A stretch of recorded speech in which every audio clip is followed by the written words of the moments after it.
Hello everyone. इस video में हम आइगन वैल्यूज और आइगन वेक्टर्स के बारे में बात करने वाले हैं।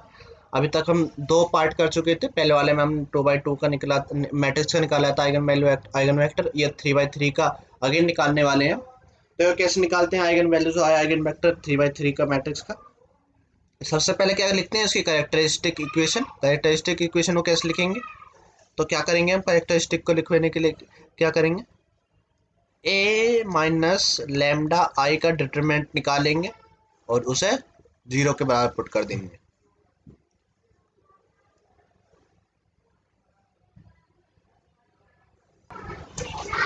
तो हम क्या कैसे लिखते हैं, जो डायनोगल एलिमेंट होते हैं उसमें से क्या कर देते हैं, उसमें से लैम्डा को नेगेटिव माइनस करके लिख देते हैं। ठीक है, तो डायनोगल पे 3 2 6, तो इसी में से क्या कर देंगे, लैम्डा को माइनस कर देंगे। बाकी का जो रहेगा सब सेम रहेगा। तो 3 - λ1 4 0 2 - λ 6 0 0 और 6 - क्या, लैम्डा। अब देखो डिटरमिनेंट है, डिटरमिनेंट को सोल्व करना काफी आसान है अगर ज्यादा जीरो आ जाए तो। अब यहाँ पे ध्यान से देखो, इस वाले कॉलम में दो जीरो वन नहीं है, तो हमें क्या करना पड़ेगा, हम इसी कॉलम के फर्स्ट कॉलम के अक्रॉस ओपन कर लेते हैं इसको। तो जब इसके अक्रॉस करेंगे तो पहला एलिमेंट 3 - लैम्डा, तो हमें क्या मिल जाएगा, 3 - लैम्डा। क्या होगा, इसकी इससे मल्टीप्लाई, इसकी इससे मल्टीप्लाई, तो 2 - लैम्डा 6 - लैम्डा। जीरो की 6 से करी तो कितना आ जाएगा, -0। ठीक है, बाकी का जीरो इसकी वजह से लिखाने की जरूरत नहीं, क्योंकि बाहर ही जीरो रहेगा, सब जीरो हो जाएगा। Equals to zero. तो यहाँ से कितना आ जाएगा ये, ये बचा 3 - लैम्डा, 3 - लैम्डा, 2 - लैम्डा और 6 - लैम्डा इजिकल्स टू 0। तो यहाँ से lambda equals to 3, lambda equals to 2, lambda equals to 6। तो आइगन वैल्यूज मेरी क्या क्या आ गई यहाँ से, एक तो 3 आ गई, एक 2 आ गई और एक 6 आ गई। ठीक है, इस तरह से क्या करते हैं, हम आइगन वैल्यूज निकालते हैं। अब सोल्व करेंगे किसके लिए, आइगन वेक्टर्स के लिए। ठीक है, अब क्या करेंगे, हम आइगन वेक्टर्स कैसे निकालते हैं, इन्हीं इक्वेशन का यूज करेंगे। जब लैम्डा एक एक करके यूज करेंगे। ठीक है, जब लैम्डा की वैल्यू 3 है। ठीक है, आइगन वेक्टर कैसे निकालते हैं मैं बता दूं, ए माइनस लेमडा आई मैट्रिक्स निकालते हैं, उसमें क्या कर देते हैं, एक्स की मल्टीप्लाई, एक्स यानी वेक्टर इजिकल्स टू 0। ठीक है, तो ये कैसे निकाले, हम मेरे पास ए माइनस लेमडा आई डिटरमिनेंट की फॉर्म में। ठीक है, इसी का मैं क्या करूंगा, बना दूंगा इसको मैट्रिक्स। और क्या करूंगा इसको क्या कर दूंगा, मैट्रिक्स डिटरमिनेंट को हटा के मैट्रिक्स बना दूंगा। ठीक है, तो बनाते हैं मैट्रिक्स। तो यहाँ पे क्या करो, लेमडा लेमडा की जगह कितना 3 रखते चले आओ इसमें। ठीक है, इसमें क्या करना, लेमडा की जगह 3 रख दो। तो मेरा कितना मिल जाएगा मुझे, ये 3 में से 3 गए तो 0 1 4 0, 2 - 3 कितना जाएगा, माइनस का 1 6 0 0 6 - 3 ये 6। तो 6 में से 3 गए तो 3 जी का सॉरी, यहाँ पे क्या, small x1 small x2 XYZ भी लिख सकते हैं, स्मॉल x3 इजिकल्स टू 0। ठीक है, तो इसका जब लिखेंगे तो कितना आ जाएगा, ये x1 plus 4 x2 equals to 0 minus of x1 plus 6 x, sorry ये x1 नहीं, एक मिनट, ये x2 और x3 के साथ आएगा, x2 plus 4 x3 इजिकल्स to 0 minus का कितना बचा, ये माइनस का x2 प्लस 6 x3 इजिकल्स टू 0। और यहाँ से ये कितना बन जाएगा, 3 x3 इजिकल्स टू 0। तो यहाँ से x3 के लिए हमने सोल्व करा तो कितना आ गया, डायरेक्ट x3 की जगह इस बार कितना आ गया, 0 आ गया। ठीक है, x3 की जगह 0 तो इसमें रख दो, किसी में भी, फर्स्ट में रख दो या सेकंड में रख दो। तो मैं यहाँ पे रख दे रहा हूँ, तो मुझे कितना मिल जाएगा, x1 प्लस 4 × 0 4 ही आ जाएगा, 0 आ जाएगा। तो x1 भी कितना आ जाएगा, 0 आ जाएगा। ठीक है, सॉरी x2 क्या आ जाएगा, ये x2 भी मेरे पास क्या आ जाएगा, 0 आ जाएगा। तो मेरे पास x2 और x3 की वैल्यू तो मैं जान गया, ठीक है। मुझे नहीं पता किसकी, x1 की। x1 की पता नहीं है तो मैं क्या करूंगा, उसको मान लूंगा, ठीक है। क्या करूंगा, मान लेंगे उसको, late x1 is to k1, ठीक है। तो मेरे क्या करूंगा, लेट, अगर नहीं पता तो इसकी उसकी क्या करेंगे, मान लेंगे x1 क्या, कोई कांस्टेंट वैल्यू रही होगी। अब क्या करेंगे, इसका आइगन वेक्टर बना दो। मेरे पास x1 x2 x3 की वैल्यू आ चुकी है। कैसे लिखते हैं आइगन वेक्टर, मैं यहाँ पे बता दूं। पहला आइगन वेक्टर कैसे लिखा है, कैपिटल x1 है ये, बाकी के ये x1 small x1 x2 x3 है। तो यहाँ पे कैसे लिखेंगे, पहले x1 की वैल्यू यानी k1, x2 x3 दोनों जीरो है।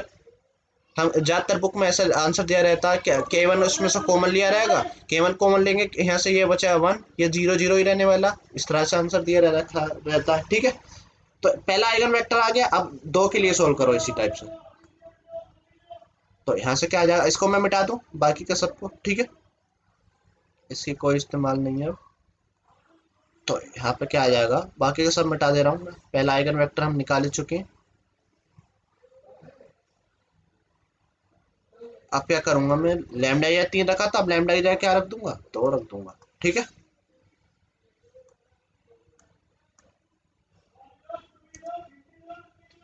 तो लैम्डा या 2 रखूंगा तो मेरा क्या आएगा, जब लैम्डा या 2 रखेंगे, इसी में रखना, अगेन अगेन, ठीक है, इसी वाली मैट्रिक्स में लैम्डा या 2 लगा दो। तो जब लैम्डा या 2 लगाऊंगा तो मुझे क्या मिलेगा, 3 में से 2 गए तो एक बचा, ये 1 ये 4, ये 0, ये 2 में से 2 गया तो 0 6, ये 0 0 6 में से 2 गए तो 4। फिर से small x1 small x2 small x3, ठीक है, इजिकल्स टू 0।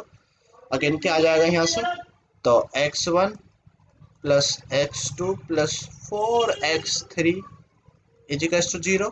अगले में तो x1 x2 दोनों जीरो, तो 6x3 इजिकल्स टू 0। तो x3 की वैल्यू डायरेक्ट क्या आ गई मुझे, 0 मिल गई।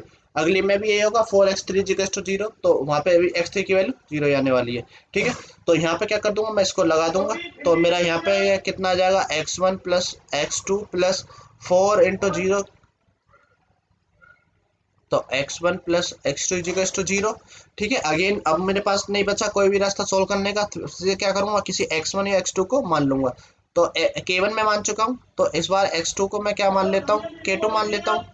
तो यहाँ से x1 कितना आ जाएगा, माइनस का k1, ठीक है, इसको सोल्व करेंगे ना, x1 बराबर माइनस x2 हो जाएगा, x2 की जगह k2 सॉरी, कितना k2। मेरे पास x1 की वैल्यू आ गई, x2 की वैल्यू है, x3 की वैल्यू है।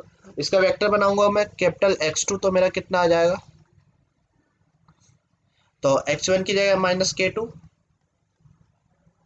x1 की जगह x2 की जगह कितना k2, x3 की जगह 0।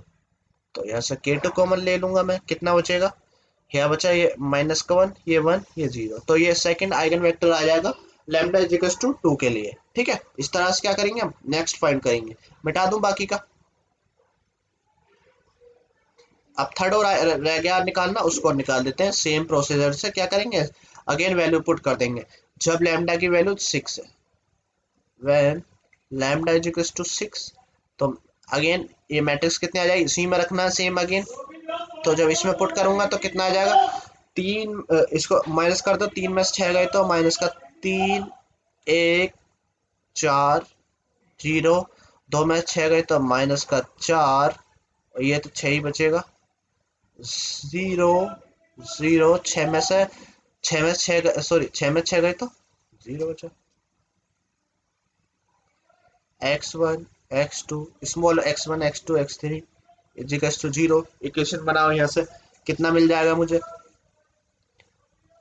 3 सॉरी माइनस का 3 x1 x2 4 x3 इजिकल्स टू 0, ठीक है, ये आ गया। अगले वाले के लिए बनाएंगे, माइनस का 4 x2 प्लस 6 x3 इजिकल्स टू 0, ठीक है। अब मैं क्या कर सकता हूँ, यहाँ से अगेन x2 या x3 को मान लूँ पहले, यहाँ से वो x2 या x3 निकाल लूंगा, फिर इसमें रख दूंगा दोनों के वैल्यू को, ठीक है।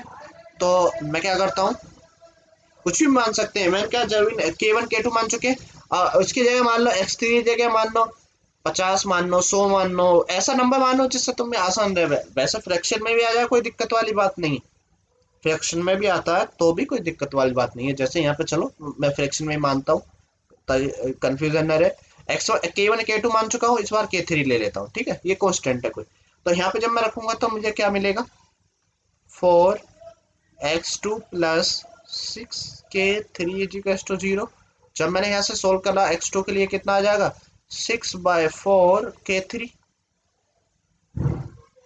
यानी कितना आ जाएगा 3/2 यानी 1.5 या 1.5 K3। ठीक है, ये लिख लिया मैंने 1.5 K3। तो मेरे पास x3 और x2 की वैल्यू आ चुकी है। मैं यहाँ पे लिख दूँ साइड में थोड़ा इसको, बाकी का सब मैं मिटा दूंगा। x2 की जगह कितना आ गया 1.5 K3 और x3 की जगह मैंने कितना माना K3। अब इक्वेशन नंबर 1 का यूज करना टाइम आ गया, तो ये यहाँ पे लगा दो इसका माइनस का 3x1, x2 की जगह मेरा 1.5 K3 और ये कितना 4 K3 = 0। तो ये कितना आ जाएगा 4 5.5 K3। इसको मैंने इधर भेज दिया K3। यहाँ से x1 की वैल्यू मैंने जब निकाली तो मेरा कितना आया 5.5/3 K3। ठीक है, इसको फ्रैक्शन में कर लो, कितना आ जाएगा 55/30 यानी 11/6 K3 आ जाएगा। ठीक है, ये आ गया। तो मेरे पास x1 की वैल्यू मैं यहाँ लिख दे रहा हूँ अगेन 11/6 K3। अब इसका आइगन वेक्टर लिख देता हूँ मैं। आइगन वेक्टर क्या आ जाएगा इसका, आइगन वेक्टर कितना आ जाएगा अगेन, जो x3 आ रहा है थोड़ा ऊपर, x1 की जगह 11/6 K3 और x2 की जगह 1.5 K3, x3 की जगह K3 हम चाहे बाहर निकाल दें, ये आ जाएगा 11/6, ये 1.5, ये 1। ठीक है, एक आइगन वैल्यू के करस्पॉन्ड इनफाइनाइट आइगन वेक्टर होते हैं। ये जरूर लिख देना कि ये वाला आइगन वेक्टर किसके करस्पॉन्ड है, λ = 3 के करस्पॉन्डिंग आया। ठीक है, वहां बताना पड़ेगा, पता नहीं लगेगा ऐसे उसमें जब करो क्वेश्चन को। तो ये किसके करस्पॉन्डिंग आया λ = 2 के लिए, और ये किसके करस्पॉन्ड आया λ = 6 के लिए। ठीक है, इस तरह से वहां पे बताना पड़ेगा, हो सकता है नहीं मार्क्स काट ले आपका प्रोफेसर। फिलहाल आई होप आप लोगों को समझ आया होगा। फिलहाल इस वीडियो में इतना ही। ओके, थैंक यू, मिलते हैं नेक्स्ट वीडियो में नेक्स्ट प्रॉब्लम के साथ।